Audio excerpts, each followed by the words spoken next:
They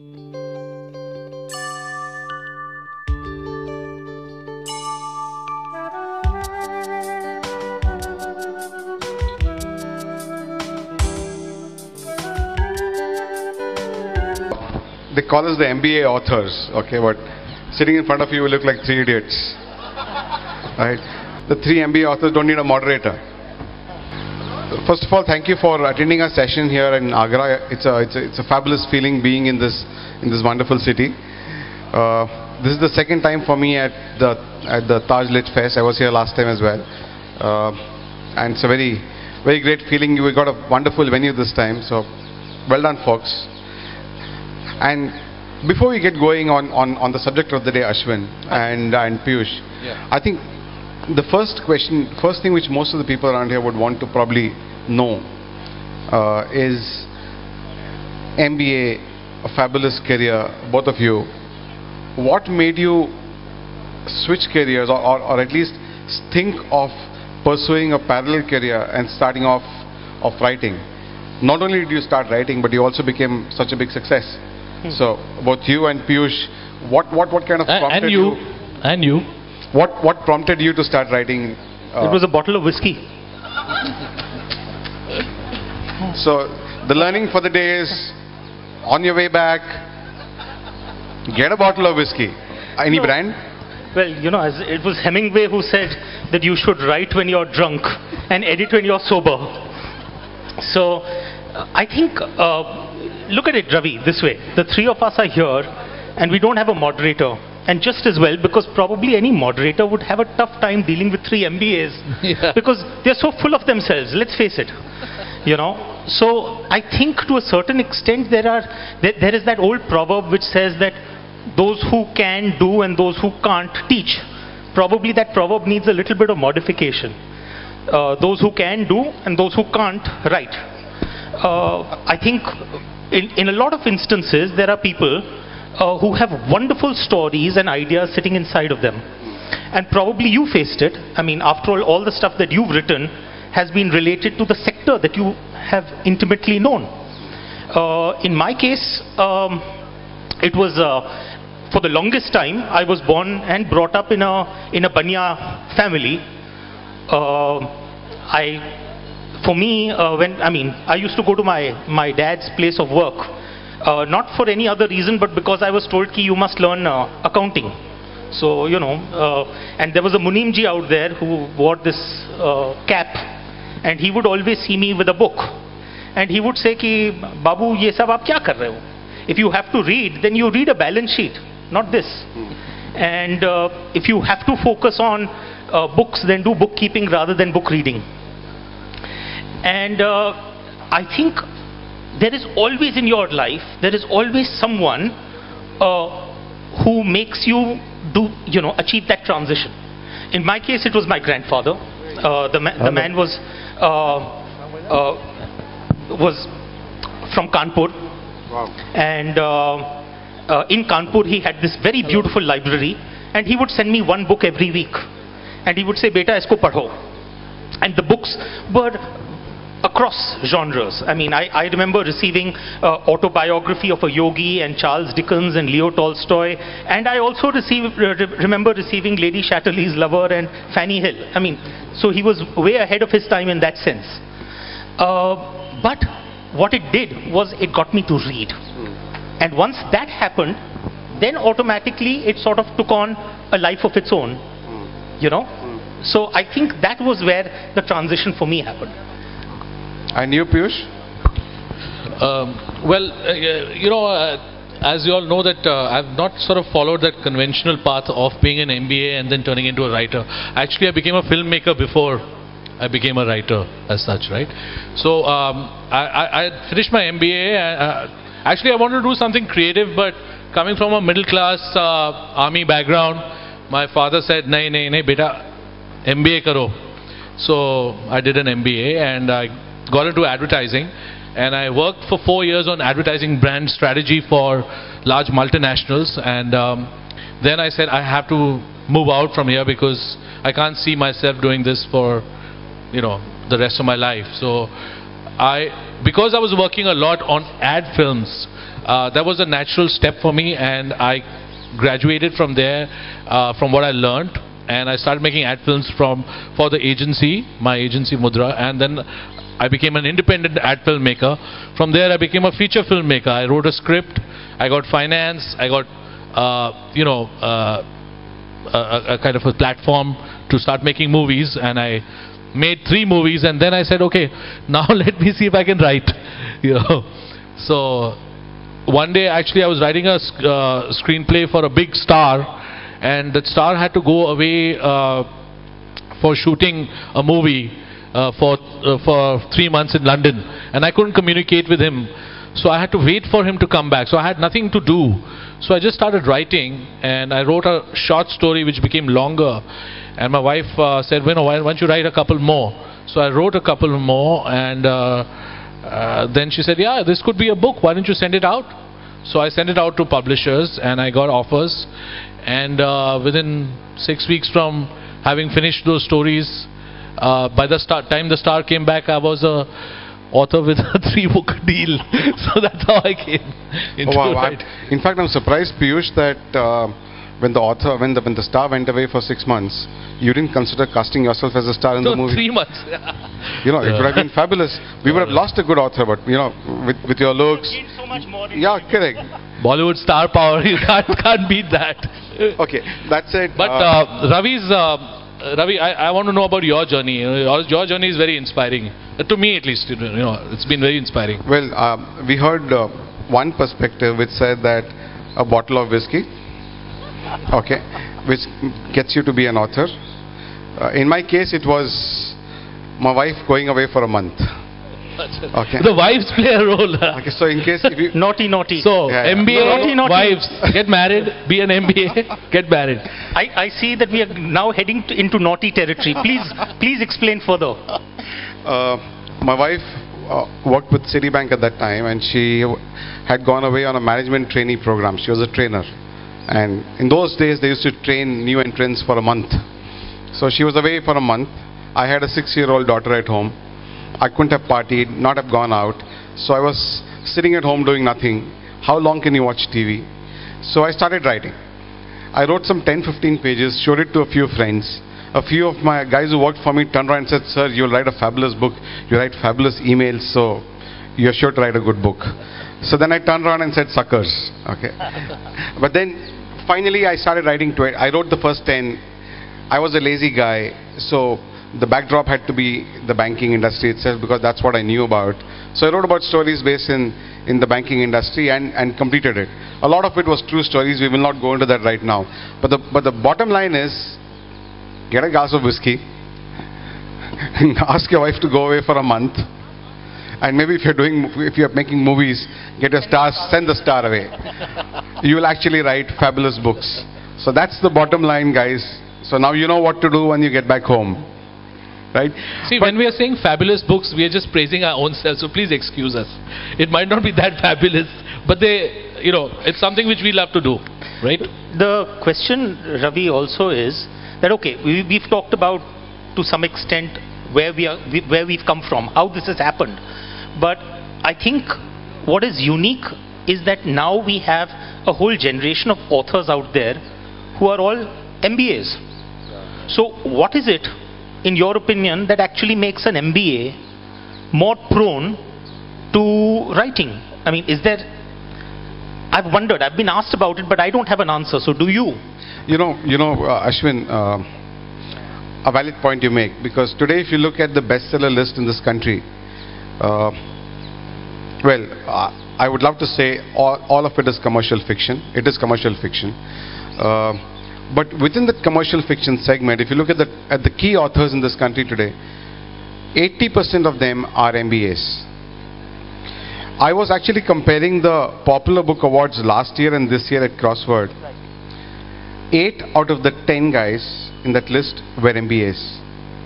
I looked at the Forbes celebrity shortlist of authors. 8 out of the 10 in the shortlist are MBAs. So there's obviously got to be something which MBAs are doing which is right. And I think there are 2-3 things here which I would like to highlight as to possible reasons. One, I think MBAs are extremely ambitious. Okay, they want to achieve something which nobody else has done in life. So I guess that's something which prompts them to get into it. MBAs don't think too much about their looks, unlike engineers who, think they can become stars in Piyush's movies. So for them, becoming glamorous and Bollywood and getting that kind of a fame is very difficult. Okay, so they settle for something called intellectual glamour. Okay, which is the next best to glamour in Bollywood. Intellectual glamour is where you are seen as intelligent and glamorous at the same time. Media talks about you, and writing is probably one of the means to achieve it. Okay. And three, most importantly, I think what's happening is people like Chetan Bhagat, Amish, yourself, all are becoming poster boys of the Indian literary scene. And all of you are MBAs. So the hundreds and thousands of MBA graduates out there look at these poster boys and say, okay, if they can do it, I can also do it.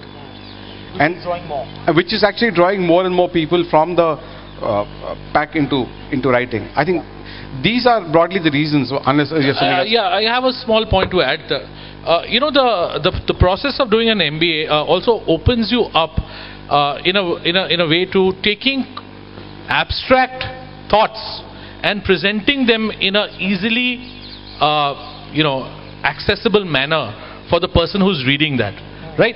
We are taught to marshal our thoughts around a concept and present it. We're making presentations all the time, etc. So I think that kind of gives us a way into being able to take these ideas and concepts and put them out there on paper, perhaps easier than others. I feel. No, I would agree with you because there is a process, and in my own instance, I would say that adding to what you and Ravi have just said, I think there are two more issues which make it a little easier for someone with a management background. If you really notice, going back to what Ravi talked about, the bestseller list, and the fact that 8 out of 10 are MBAs, probably it's also true that MBA authors tend to get their hands dirty much more often in terms of marketing and sales. Absolutely, that's true. Because that's the background that they come from. True. So to that extent, their process doesn't end with writing a book. It also sort of all the transcends. way through, It morphs into the process of sales and marketing. And I think the second part of it is that anyone who's running a parallel career, like for example me or Ravi or for that matter you, I think you have to be very disciplined about your writing process. Very true. And to that extent, I think that little bit of corporate culture helps you in terms of pacing yourself, planning yourself, time management. Time management. So all of that to some extent is also helpful. I think what you said, you hit the nail on the head. MBAs tend to get their hands dirty. MBAs are a little bit shameless. Okay, they don't really think twice before standing in a crowd and saying, "Hey guys, buy my book." Okay, I was actually on a forum with one of the literary authors who writes from the 70s, and we had a huge debate. This was a session at IIM Bangalore where we are talking about how to write your first book, and she said that an author's job is to write a book and give it to the publisher and forget about it. The publisher has to sell. Okay, I turned around and said, "Ma'am, it begins over there." Author's job actually begins once he's written a book, because you have to go and sell a book. Now, Ashwin, you have been fabulous in marketing your book all over. Just one point I wanted to make, Ravi, over there, just before you move on to that.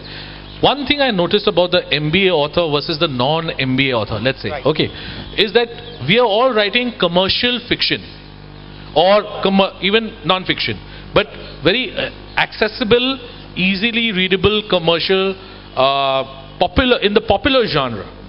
We are not writing literary fiction.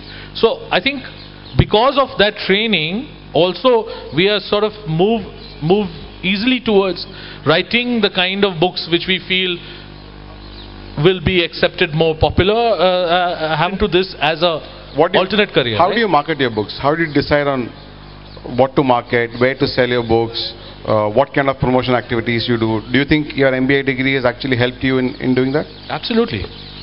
I mean, because of the fact that I'm a marketing MBA and I'm an advertising strategist by training and by practice, it was for me it was like second nature to kind of think about how the book is going to come, including things like my cover, what should be my cover like, starting from there onwards, all the way to how it should be positioned in the bookshop, how it should appear on online sales, and what time, when should the if promotions etc. start, what kind of a promo to present, etc., etc., etc. Yeah. Ashwin, we learned a lot from you, in fact, on My God, that's scary. On social media and on how to promote one's book. So, where did you pick up all these skills from? I must tell you, initially when I started out, Ravi, I wasn't really, I was a babe in the woods in that sense. So, the reality is that I hadn't the faintest notion of what was expected of me. One always came into this world thinking that your job is to write, and then after that the publisher takes over. But the honest truth is that that's really not the way it works. You are ultimately the best brand for your own writing. And I learnt a lesson early on when I started visiting bookstores when I was just a self-published author. I didn't have a publisher to start with. And I would write to newspapers and magazines and say, listen, will you please read my book? And I don't mind whether you give a bad review or a good review, but will you just review it? And no one wanted to even talk to me. So what I started doing was I started reaching out to bloggers, people who wrote about books on their websites. And every day I would send out a certain number of books to them. And I would say, listen, I'm sending you a complimentary book. All I request from you is, please review it. That automatically got me linked into this entire social media scene. The other important thing was that when I did get published eventually in India, which was in 2008, I realized that it wasn't good enough to be published, because when you walk into a bookstore, there are thousands of books out there. So simply if there is, and there was one gentleman from the industry who made a very interesting comment. He said, "Aap yaad rakhiyega, jo dikhta hai, wo bikta hai." And I said, my God, jo dikhta hai, wo bikta hai. That was like almost like a eye-opener of sorts. And I must admit, during those struggle times, any city that I visited, I would always go to the local bookstores. And very often I would go unannounced. And I can also promise you there was one embarrassing moment when I was actually caught picking up the books from a back shelf and putting them on the front shelf. Because I found 5 of my books, but they were lying somewhere in the corner. And I said, no, this is not working. It really hurts, no? It really hurts. So I just picked them up and I brought them to the front. And I was reprimanded at that point of time. But I think what the word you used, shamelessness. I think at the end of the day, if you want to sell, there has to be an element of shamelessness. You have to be a little, for lack of a better word, besharam, in order to be able to actually market yourself. That's very important. I would say that's the starting point of the marketing strategy, really, as it were. Ravi, I want to say something which I learned from you. I have not told you this before, but I learned this from you. And it's something because of your background, the MBA background, which I then took on. So we both were invited to a bookshop for the crossword book for a book contest. And at that time I was talking to Ravi and I was saying, I don't know how many books, where it's selling, etc., etc., I don't know. And Ravi said, let's go. And he took me to the crossword counter and he asked that person, show me your computer. And he went into the computer and he showed all the tracking figures which are acceptable. And he says, see, these are the tracking figures. This is how it's selling, etc., etc., etc. I said, wow. And so he said, yeah, I do this on a regular basis. I said, you have been doing this regularly? I said, yeah. So I learned that and now I do that also. Important thing is that we track. No, I just had to say that monitoring your sales, knowing which city, what sells, is very important, because if there is some market where your books are not moving, it's necessary to go and do an event there so that people get to know you, people get to absolutely read about you and pick up your book. So it's like selling any other product. Exactly. Yeah, So- sorry, go ahead. Kudos to the MBA authors. Well, the doctors are not doing bad themselves. Being a surgeon myself, I must say Khalid Hosseini and the emperor of maladies and everything. So, two points I want to make. One, when I read an English book written by an Indian author, I feel I am reading English thought in Hindi, which is kind of disappointing. The flow is thought of or plotted in Hindi and is somehow on the paper in English. The second point I want to make, for any budding writer out here, some of us maybe, what should be your first book? One which you follow, which is in you, which resides in you. You should follow your heart, or you should follow the diktats of the market. I think Ajay Mago is also sitting here. So how should it be? Like you guys, why I say you are successful is perhaps you understand the demand and supply thing, being in MBA. No. Just kidding. Okay, was the question directed to any particular individual or? Any of us? You want to go? I'll take the second question first. I'll take. And then you can Have you take the first read? Have you read a Ravi Subramaniam book or a Ashwin Sanghi book? Yeah, an Ashwin Sanghi book, because then you would see that none of them are Hindi thought out in Hindi. They are English thinkers' books who are writing and thinking in English. No, I just want to ask a question again. Okay, for a minute, assuming that what you're saying is right, what's wrong? You need to put down on paper what you are comfortable. You think in English, Hindi, Latvian, Tamil, Marathi, Punjabi, I care a damn. As long as what you are writing in English makes sense, it's a good story, and you hold the audience engaged. That's all I care for. Taking off from what Ravi just said, let me just say this, that I believe that I have never thought of myself as a writer. A lot of people say, what does it take to be a writer? I'm not a writer.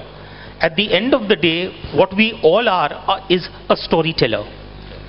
Ultimately, you can tell a story or you can't tell a story, and it doesn't matter in what language you really think. If you think about it, in our own country, the earliest that we had a writing script was Brahmi, which was around the 3rd century BC. So you're talking 2300 odd years ago. But our stories go back 5,000 years and 6,000 years. So for the longest time, we had stories without a written tradition. That is the wealth that we have in our country. So it is not necessary. I think the reason why you find a large number of younger and newer authors becoming successful is because they don't think of themselves as writers, and instead just concentrate on the story. So it doesn't matter whether they use a larger word or a smaller word, whether the sentence structure is very complex or not. It doesn't matter, because at the end of the day, the story should move you. The biggest compliment that you can get is, listen, I had to stay up till 3 o'clock in order to finish that story. That to my mind is critical. And if the story is good, Shivani, all the others become, frivolous. All the other things start taking center stage once your story collapses. So, story first, language you think in is entirely up to your comfort. Yeah. So no issues in that. And also your second question, by the way, which is in terms of whether you write the book which is inside you, or whether you should write the book which you think the market will like. Honestly, I must tell you that while you are writing, put on your writing cap, your storytelling cap, and don't worry about the market. Because if you do that, absolutely, you will be true to yourself, you will be true to your readers, you will be true to your story. Moment you start thinking about the marketing. But yes, once you're done with writing, take off the writer's cap, forget about it, and become a baniya once again. Actually, you know what? The thing is that if you write what you love or what you believe in, you will really write the best possible that you can write. If you're writing for somebody else or trying to please somebody else, you will, write things which you might not be happy with. And then one day you might turn around and say, "Ye kya likha maine?" So always write for your own self. I write the kind of books that I would love to read. you know. So that's it. Yeah, lady. No, My please, one one more question is question there. from here, please. Last Please. time we were not able to accommodate please, him, so one- That lady wanted to ask a question. You asking? yeah, he's Okay. asking. After. You are MBA writers. Right. My one question is, what you will suggest to the ordinary writer to market their books in simple words? So that you said, jo dikhta hai, bikta hai, you are doing so many exercises to sell your books. But what is the general concept so that an ordinary man who writes something, he can produce it into the market? Please. Ashwin, I think you'll be with them. Okay. I would say that, when I had started out, at that point of time, this is now 2006, I went into a situation where I couldn't find myself any publisher at all. And so I went through that 1 or 2 years where I was searching for a publisher, and I had to become my own marketer. I had to do all my marketing and sales completely on my own. There was no publisher in the picture. At that point of time, the one thing that I realized is that in today's world, the power equation has changed. There was a time when you as an author, the only way that you could be known was if you had the right connections either with the publishers or with the book retail industry or with the newspapers and the magazines and the journals. Today, actually, we have allowed the world to become a lot more democratic. So, for example, you have first-time authors who are self-published, who suddenly sell in the millions. Yeah. You also have a situation where today, if you are simply very disciplined and very active about blogging, about Twitter, about Facebook, about social media, honestly, the truth is you don't even need to depend on newspapers and magazines anymore in order to get your visibility. So I think the point I'm trying to make is that today the entire landscape is much more in favor of you. Only two things which I think are important to keep in mind. Everyone thinks that, XYZ was a self-published author. He or she became successful, and so therefore I can do it. That's a great positive thinking. The odds are stacked against you because, last year Google did a study to find out how many books are there in the world. They found 129 million. In addition to that, every year about 10 to 15 million books get added, including the self-publishing world. The scary statistic is that a self-published title will sell 57 books during its lifetime. That is a worry, because at the end of the day, the odds of you making it are extremely low. The second thing is attention span. So, for example, Ravi and Piyush talked about the book cover. The truth is that in a study done in the US 2 years ago, they found that the average book browser spends 8 seconds on the front cover and exactly 13 seconds on the rear cover, on the blurb. You have to grab his attention. So I would say at the end of the day, there's a lot of stuff that you can do. There's a lot of stuff that you should do. Ultimately, at the end of the day, all of that is one part of it. But, sorry, I'm going to take 1 minute more. There's an old story about a good old friend of my dad's who used to come home every evening and used to have a couple of whiskeys with my dad. And he would say, after a couple of whiskeys, he would say, "Beta, in life, 99% is about good luck." So I would say, "But uncle, wo baki jo 1% hai, wo kya hai? What is that 1%? And he'd say, "That is known as bloody good luck." And let me tell you, that bloody good luck factor is something that we cannot control. That's why he was talking about whiskey, right? Okay, can we have the last question coming up, because we are all ready for the next session. I just wanted to say I haven't read your books, so this is not being personal, but at the same time I would like to agree with this lady who put that question to you, and that is that the story is important, yes, but also when a reader like me picks up a book, I also want to enjoy the language. Correct. For me, it's equally important. Correct. So I don't entirely agree with all of you when you say that, you can think in any language provided the story is gripping. The story has to be gripping, but the language also plays a huge, huge part in the enjoyment of the book. Okay, I will answer the question. Ma'am, there are various kinds of authors in this world, and there are various kinds of readers in this world. So you have people who enjoy good language, There are people who enjoy good story. There are people who enjoy easy language. Today what's happening is the world, the way it's changing, span of control is limited. Time at the disposal of people is limited. And hence people need something which is a quick read. And hence authors also adapting to that kind of a taste. There was a time when Enid Blyton was the world's #1 selling book. Today it's not even there in the top 10. Why? Reading habits have changed. So I think while nobody says that writing can take a walk, writing needs to be good. Okay, there needs to be a certain basic level of writing, beyond which it doesn't make sense. Beyond, if you can't even write that level, it doesn't make sense. So your writing needs to be good, your story needs to be good, but writing needs to be in tune with the time of today. Thank you very much. This is where we close the session on the MBA Writers.